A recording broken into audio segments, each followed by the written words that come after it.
Good afternoon, everyone. We are doing powers and exponents, and we have completed our chapter. Now, in today's class, we will do the revision of the whole chapter. We will recall whatever we have done, and we will do a few more questions which were not in NCERT book. तो हमारी कुछ books में questions नहीं थे. We will discuss those concept also. हम कुछ concepts भी पढ़ेंगे and we will do the revision. Then from next class we will start our new chapter, algebraic expressions. So in today's class, let's start with the revision portion. First let's quickly recapitulate हमने अभी तक क्या किया है. Suppose करो मेरे पास 3 multiplied by 3 multiplied by 3 multiplied by 3 लिखा है. हाउ मेनी टाइम्स लिखा है? 1 2 3 4 मल्टीप्लाई किया गया है 4 टाइम्स. सो इट मीन्स हम इसको 3 रेज्ड टू पावर 4 लिख सकते हैं.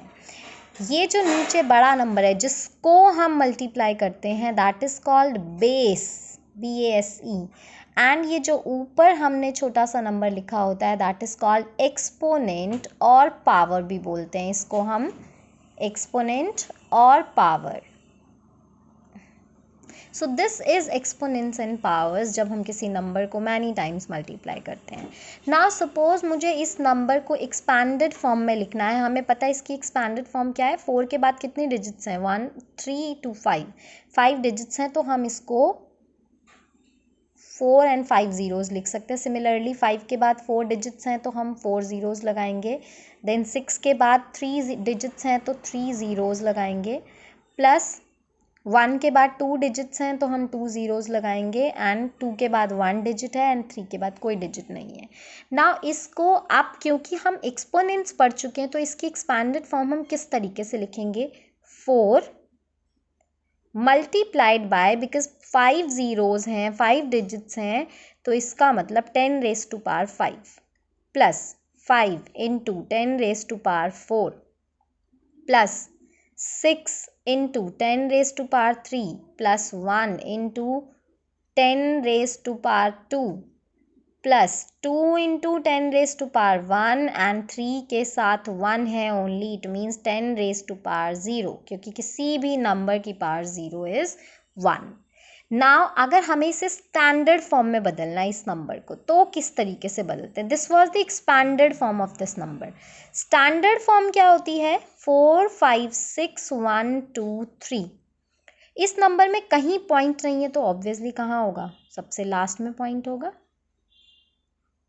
नाउ अब हम क्या करेंगे? स्टैंडर्ड फॉर्म में हमने जैसा प्रीवियस क्लास में भी डिस्कस किया था, ये पॉइंट हमेशा ऐसी जगह होना चाहिए जहाँ पे पॉइंट के लेफ्ट पे ओनली 1 नॉन ज़ीरो डिजिट हो.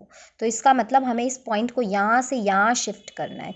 कैसे शिफ्ट होगा? 1 then 2 then 3 then 4 then 5. It means point को हमने 5 डिजिट्स तक शिफ्ट किया. अब पॉइंट के बाद जो सबसे लास्ट में ज़ीरोज़ होते हैं उनको हम नहीं लिखते हैं, तो हम इसको नहीं लिखेंगे. Into 10 raise to power 5, because हमने इसको 5 डिजिट्स तक शिफ्ट किया. 1 2 3 4 5. सो ये इसकी स्टैंडर्ड फॉर्म हो गई. नाउ हमने कुछ लॉज भी पढ़े थे एक्सपोनेंट्स के. This was the first law. जब भी हमारे पास दो नंबर्स होते हैं, दोनों के बीच में कोई साइन नहीं है, what does it mean? Multiply हो रहे हैं दोनों का बेस सेम है. ये जो बड़ा सा नंबर होता है जिसको हम कितने टाइम्स मल्टीप्लाई करते हैं? Z and Z.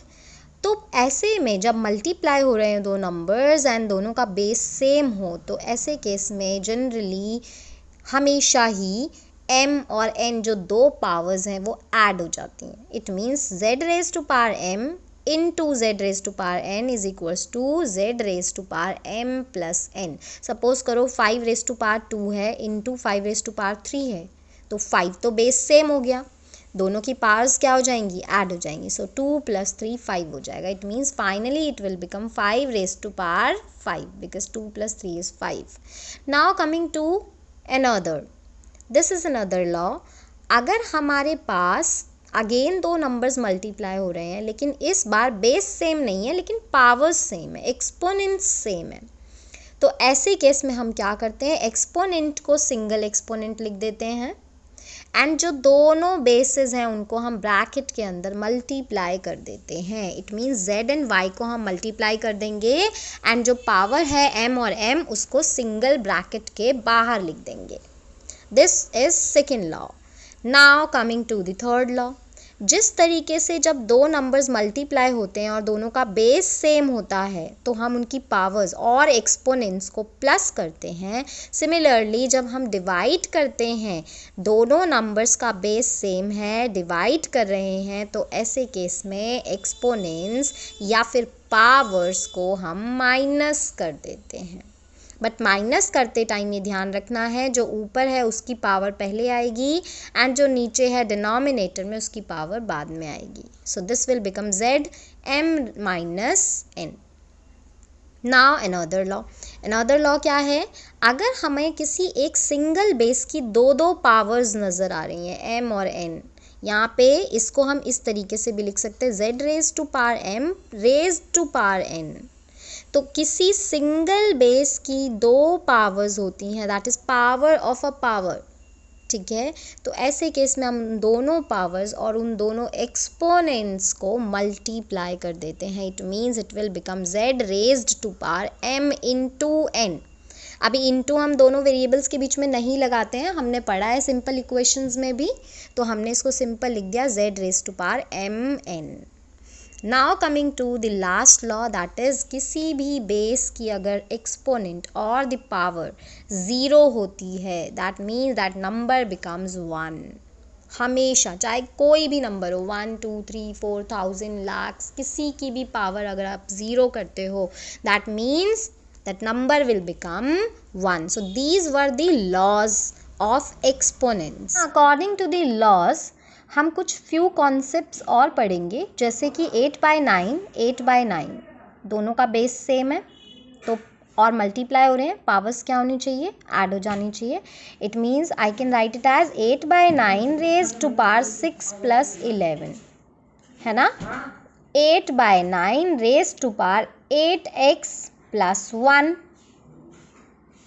अब क्या है, दोनों तरफ अगर मैं कंपेयर करूं, इक्वल टू का साइन है, इट मीन्स ये जो नंबर है that is equal to this number. तो इसका क्या मतलब हुआ? इसका मतलब हुआ कि अगर ये नंबर पूरा का पूरा इसके इक्वल है, दोनों का बेस भी सेम है, तो ऑब्वियसली ये हर तरह से सेम होने चाहिए. इट मीन्स पावर्स भी दोनों की, एक्सपोनेंट्स भी सेम होनी चाहिए.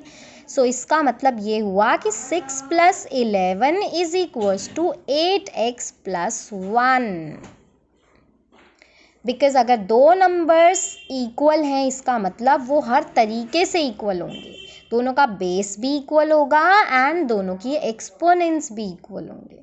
सो 6 + 1 11 इज इक्वल्स टू 8x + 1. ना अगर मैं इन दोनों को ऐड करती हूँ तो 17 is equals to 8x + 1. And because हम सिंपल इक्वेशंस ऑलरेडी पढ़ चुके हैं तो हम इसको सॉल्व कर सकते हैं. कैसे? पहले इस +1 को हटाएंगे. कैसे हटाएंगे? माइनस करेंगे दोनों तरफ.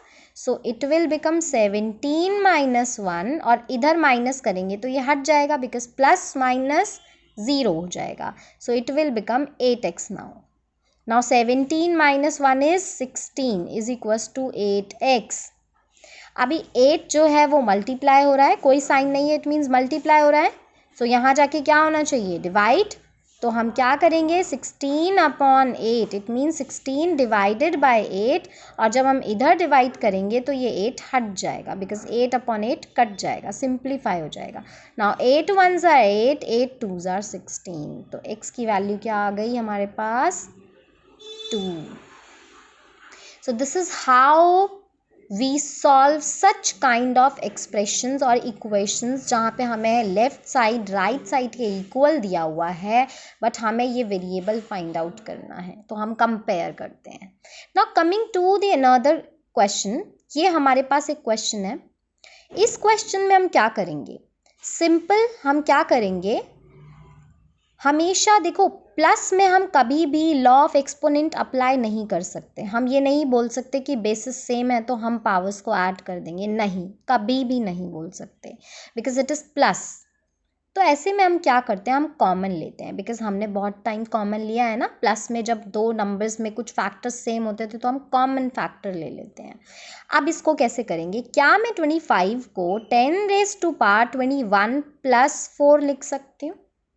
25 को लिखा जा सकता है ना, 21 + 4 प्लस 10⁻21 अपॉन 10⁻21, ठीक है।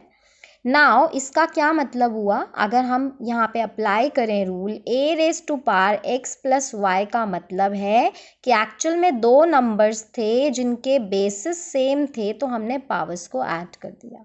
सो क्या मैं इसको भी ऐसे लिख सकती हूँ, 10⁻21 इंटू 10⁻4 लिखा जा सकता है, बिल्कुल ना, plus 10⁻21 upon 10⁻21. So this is one thing, this is another thing.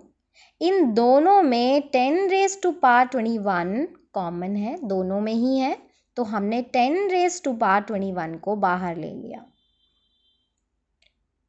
ना इधर क्या बचा, 10⁻4, ध्यान से सुनना है इसको। If you don't understand, please rewind the video, ठीक है। Now 10⁻4 प्लस, ये तो चला गया बाहर, कॉमन ले लिया, क्या बचेगा यहाँ पे, 1, 0 नहीं बचता है, हम मल्टीप्लिकेशन की फॉर्म में ले रहे हैं, ठीक है। Now upon 10⁻21, this is same, we can simplify. अब हमारे पास क्या बच गया, 10⁻4 + 1, ठीक है, ये तो कट गया ना। नाउ इट इज 10⁻4 हमें पता है 10,000 होता है, +1, it means answer will be 10,001।